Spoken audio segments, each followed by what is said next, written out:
Okay, hello everyone, welcome to my class. आज हम start करेंगे कार्बन एंड इट्स कंपाउंड का जो क्लास 10th का टॉपिक जो चल रहा था इथेनॉल, उसका पार्ट सेकंड, जिसके अंदर हम पढ़ेंगे टेस्ट फॉर अल्कोहल्स।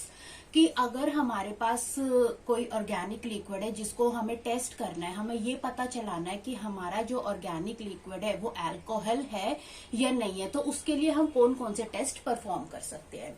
तो इसके अंदर पहला टेस्ट आता है सोडियम मेटल टेस्ट। इस टेस्ट को हम पहले भी पढ़ चुके हैं। अब इस टेस्ट को करने के लिए हम क्या करते हैं कि जो हमारा ऑर्गेनिक लिक्विड है जिसको हम टेस्ट करना चाहते हैं, जिसको हम जानना चाहते हैं कि ये अल्कोहल है या नहीं है, तो सबसे पहले हम उस ऑर्गेनिक लिक्विड को एक ड्राई टेस्ट ट्यूब में ले लेंगे। अब उस टेस्ट ट्यूब के अंदर, जिसके अंदर हमारा ऑर्गेनिक लिक्विड है, उसके अंदर हम कुछ pieces, small pieces sodium metal के डालेंगे। ठीक है, ऐसा करने पर अगर तो हाइड्रोजन गैस इवॉल्व होती है। अब हाइड्रोजन गैस इवॉल्व हो रही है, हमें कैसे पता चलेगा? तो हमें पता है कि जो हाइड्रोजन गैस होती है वो बबल्स की फॉर्म में निकलती है, और जब अगर हम लाइटर या स्प्लिंटर उसके पास लेकर जाएं, ठीक है, तो क्या होगी? वो पॉपिंग साउंड देती है। तो हमें पता चल जाता है कि जो भी गैस इवॉल्व हो रही है वो कौन सी गैस है, वो हाइड्रोजन गैस है। तो अगर सोडियम मेटल के पीस डालने पर हाइड्रोजन गैस इवॉल्व हो रही है, तो जो भी हमारा ऑर्गेनिक लिक्विड है वो क्या है? अल्कोहल है। तो ये फर्स्ट टेस्ट था जिसको हम क्या कहते हैं? सोडियम मेटल टेस्ट कहते हैं। अब इसके अंदर जो सेकंड टेस्ट आ जाता है, सो सेकंड टेस्ट हमारा कौन सा होता है? Ester test for alcohols. ठीक है, तो अगर हमारा ऑर्गेनिक कंपाउंड अल्कोहल है या नहीं है, या जिसको हम टेस्ट कर रहे हैं, तो अगर हमें ये चेक करना है कि वो अल्कोहल है या नहीं है, तो भी हम उसके लिए ईस्टर टेस्ट परफॉर्म कर सकते हैं। तो जब हम अपने ऑर्गेनिक कंपाउंड जिसको हम टेस्ट कर रहे हैं, अगर हम उसको वार्म करते हैं ग्लेशियल इथेनॉइक एसिड के साथ, ग्लेशियल इथेनॉइक एसिड जो होता है ये मतलब जैसे आइस जैसी होती है ना, आइस की फॉर्म में होता है। ठीक है, इसीलिए हम इसको ग्लेशियल इथेनॉइक एसिड कहते हैं। और इस मिक्सचर के अंदर हम क्या डालते हैं? Few drops of concentrated H2SO4 डालते हैं। ठीक है, तो ऐसा करने पर अगर स्वीट स्मेल आती है, तो ये टेस्ट ये क्या बताता है? ये स्वीट स्मेल आने पर हम ये कह सकते हैं कि जो हमारा ऑर्गेनिक कंपाउंड है वो क्या है? वो अल्कोहल है। ये जो स्वीट स्मेल आती है ये किसकी वजह से आती है? Because of the formation of esters. और इस रिएक्शन को हम क्या कहते हैं? ईस्टरिफिकेशन भी कहते हैं। ये हम पहले भी पढ़ चुके हैं, ईस्टरिफिकेशन। क्यों? क्योंकि जो ईस्टर्स होते हैं वो स्वीट स्मेल, उनकी बहुत स्वीट और बहुत प्लेजेंट स्मेल होती है। इसलिए जो ईस्टर्स होते हैं वो परफ्यूम्स में या फिर फ्लेवरिंग एजेंट्स की तरह भी काम करते हैं। तो इस रिएक्शन को हम क्या कहते हैं? ईस्टरिफिकेशन कहते हैं। जैसे हमने ये रिएक्शन पहले भी पढ़ी थी इथेनॉल के केस में। ग्लेशियल इथेनॉइक एसिड है जो कि आइस की फॉर्म में होता है, दैट इज CH3COOH। ये है इथेनॉइक एसिड। इसके अंदर इसको हम किसके साथ रिएक्ट करवा रहे हैं या वार्म करवा रहे हैं? जो भी हमारा ऑर्गेनिक कंपाउंड है जिसे हम टेस्ट कर रहे हैं। तो सपोज जैसे मैंने यहाँ पर लिया था C2H5OH, ठीक है, और हम इसको रिएक्शन को वार्म कर रहे हैं और उसमें फ्यू ड्रॉप्स किसकी डाल रहे हैं? कंसंट्रेटेड H2SO4 की डाल रहे हैं। तो ऐसे में होगा क्या कि ये जो H2O है ये तो यहाँ पर एलिमिनेट हो जाएगा एज अ वाटर, और जो रिमेनिंग प्रोडक्ट होगा ये क्या बनाएगा? ईस्टर बनाएगा। तो क्या बनाया? CH3COO C2H5। ठीक है, और यहाँ पर क्या बन गया? वाटर बन गया। तो ये क्या है? ये ईस्टर है। इसकी बहुत स्वीट स्मेल होती है, इसकी बहुत प्लेजेंट स्मेल होती है, इसीलिए ये परफ्यूम्स में या फ्लेवरिंग एजेंट्स में भी यूज होता है। इसका फंक्शनल ग्रुप क्या होता है? RCOOR dash. ये दो एल्काइल ग्रुप्स होते हैं और बीच में C के साथ 2 O होते हैं, 2 ऑक्सीजन होते हैं। तो ये क्या होते हैं? ये ईस्टर्स होते हैं, और इनके सफिक्स में क्या ऐड होता है? O8 लग जाता है। ठीक है, तो इस ईस्टर का नाम क्या आ जाएगा? Ethyl ethanoate. ठीक है, इथाइल, लास्ट में C2H5 है।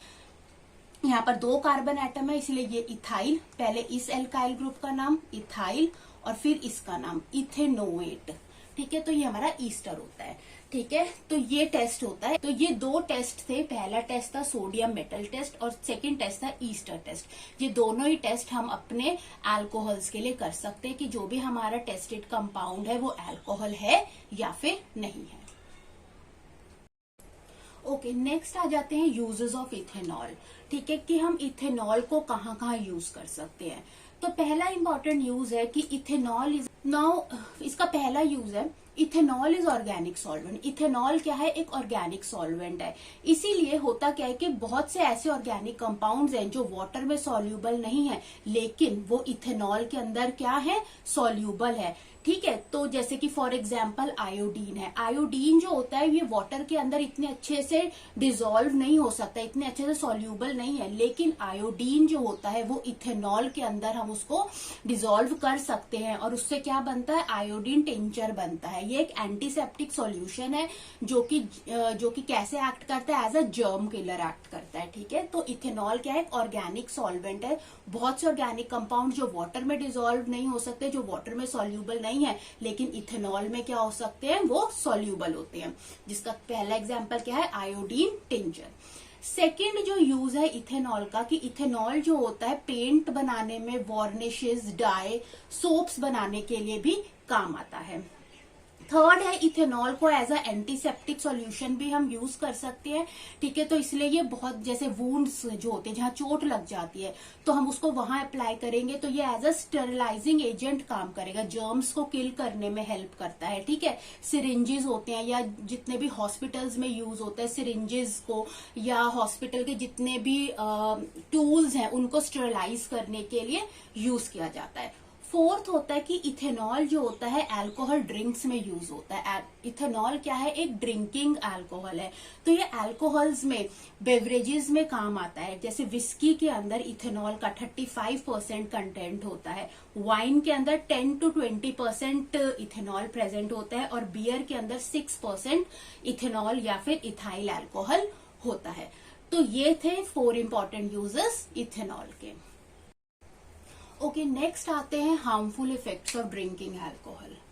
अब जो अल्कोहल होता है, ठीक है, वो क्या है, एक डिप्रेसेंट है। हम उसको किस कैटेगरी में डालते हैं, हम उनको डिप्रेसेंट्स की कैटेगरी में डालते हैं। पहले जब हम अल्कोहल पीते हैं तो ये एक स्टिमुलेंट की तरह एक्ट करता है। पहले ये हमारे को क्या कर देता है, एक्टिवेट कर देता है, लेकिन उसके कुछ टाइम बाद ये क्या करता है, ये एक्ट एज अ डिप्रेसेंट्स की तरह एक्ट करता है। क्यों, क्योंकि ये हमारे नर्वस सिस्टम को, सेंट्रल नर्वस सिस्टम को रिलैक्स कर देता है, स्लो डाउन कर देता है उसकी एक्टिविटी को। अब इससे होता क्या है कि हमारी जजमेंट इम्पेयर्ड हो जाती है।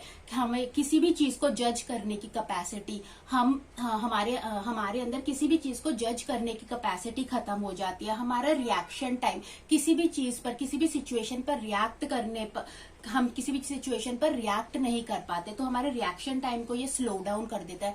हमारी जो मोटर एक्टिविटीज हैं, ठीक है, उसको इम्पेयर्ड कर देता है। ठीक है, जैसे लड़खड़ाना, अल्कोहल पी के लोग लड़खड़ाते हैं, मोटर एबिलिटीज उनकी कंट्रोल में नहीं हो पाती। ठीक है, क्यों, और ऐसा क्यों होता है, क्योंकि हमारे सेंट्रल नर्वस सिस्टम को क्या कर देता है, स्लो डाउन कर देता है। तो ऐसा होने की वजह से क्या होता है, रोड एक्सीडेंट के चांसेस बहुत ज्यादा बढ़ जाते हैं। ठीक है, क्यों, क्योंकि हमारी इम्पेयर्ड जजमेंट है, हमारा रिएक्शन टाइम बहुत ज्यादा स्लो डाउन है। इसलिए रोड एक्सीडेंट के, जो लोग अल्कोहल पीकर हैवी कंजम्पशन के बाद गाड़ी चलाते हैं तो उनके अंदर रोड एक्सीडेंट के चांसेस बहुत ज्यादा होते हैं। ठीक है, अब जो लोग प्रोलॉन्ज ड्रिंकिंग करते हैं, बहुत लंबे टाइम तक जो लोग पीते हैं, या कई लोग एंजाइटी में, स्ट्रेस में आकर भी पीते हैं, तो उनके अंदर वायलेंस के सिम्टम्स देखे जाते हैं, क्वारल्स, फाइट के सिम्टम्स, लड़ना, लड़ाई झगड़ा करना। ठीक है, तो जो हमारी सोसाइटी में जो भी क्राइम बढ़ रहा है उसका अल्कोहल भी एक कारण है। ठीक है, क्यों, क्योंकि लोगों के अंदर अल्कोहल पीने के बाद, जो लंबे टाइम से अल्कोहल पी रहे हैं, तो उनके अंदर क्या होती है, उनकी जजमेंट कैपेसिटी, उनका रिएक्शन टाइम उनके कंट्रोल में नहीं होता। ठीक है, इसीलिए उनके अंदर वायलेंस के सिम्टम्स, क्वारल्स के सिम्टम्स देखे जाते हैं।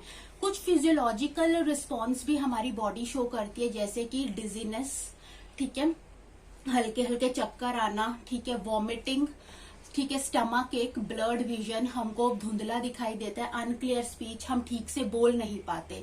तो ये फिजियोलॉजिकल रिस्पॉन्स है, या स्टमक एक हो जाना। और लॉन्ग टर्म यूज में अगर एक पर्सन बहुत लंबे टाइम से अल्कोहल कंज्यूम कर रहा है तो उसका लीवर फेलियर भी हो सकता है, लीवर डैमेज भी हो सकता है, जिसको हम लीवर सिरोसिस कहते हैं, and it leads to death. ठीक है, तो ये थे harmful effects of drinking alcohol. इसके बाद यहाँ पर हम एक चीज पढ़ेंगे कि मिथेनॉल के क्या इफेक्ट्स होते हैं। Okay, harmful effects of alcohol में एक आता है मिथेनॉल पॉइजनिंग। ठीक है, मिथेनॉल पॉइजनिंग यानी अगर हम मिथेनॉल को कंज्यूम कर ले, मिथेनॉल का फॉर्मूला क्या होता है CH3OH। ठीक है, तो मिथेनॉल जो होता है इसका सारा का सारा जो मेटाबॉलिज्म होता है वो कहाँ पर होता है, लिवर में होता है।